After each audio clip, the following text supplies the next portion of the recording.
Ingat Vidya gadis Madiun yang dinikahi seleb Vietnam? Begini kabarnya sekarang, segera punya anak blasteran.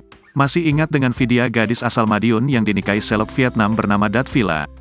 Vidya dan Dat Villa menikah pada tahun 2023 lalu.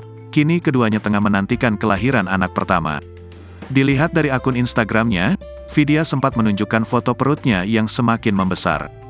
Dalam foto itu, Vidya mengenakan baju warna merah, berpose sambil memegangi perut buncitnya. Baju merah di musim dingin, tulis Vidya di dalam unggahannya. Postingan itu dibuat Vidya pada tanggal 25 Januari tahun 2024 lalu. Sayangnya, tidak diketahui pasti berapa usia kandungan Vidya. Hanya saja pada November tahun 2023, Vidya dan Dat Villa sempat mengunggah foto-foto dari acara Tingkeban. Tingkeban merupakan acara adat yang biasanya digelar ketika usia kandungan 7 bulan.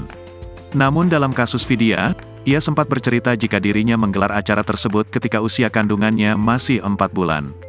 Alasannya, lantaran Vidya khawatir tidak diperbolehkan terbang jika nanti usia kandungannya sudah 7 bulan.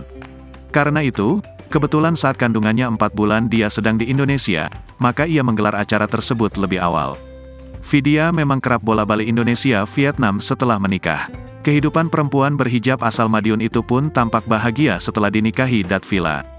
Dat Villa dan Vidya sebelumnya dipertemukan secara online pada Agustus tahun 2021. Keduanya berkenalan melalui TikTok, kemudian mulai saling mengenal lalu pacaran. Namun selama hampir 2 tahun menjalin asmara, Dat Villa dan Vidya sempat putus nyambung. Pada Februari tahun 2022, Dat Villa melalui akun TikToknya pernah menyatakan cintanya dan Vidya telah berakhir. Ketika itu Dat Villa menyebut keputusan untuk berpisah sudah dipikirkan dengan hati-hati. Namun 3 bulan kemudian, Dat Villa dan Vidya kembali merajut asmara. Keduanya bahkan semakin mesra bak tidak pernah putus sama sekali. Download Tribun X sekarang, menghadirkan lokal menjadi Indonesia.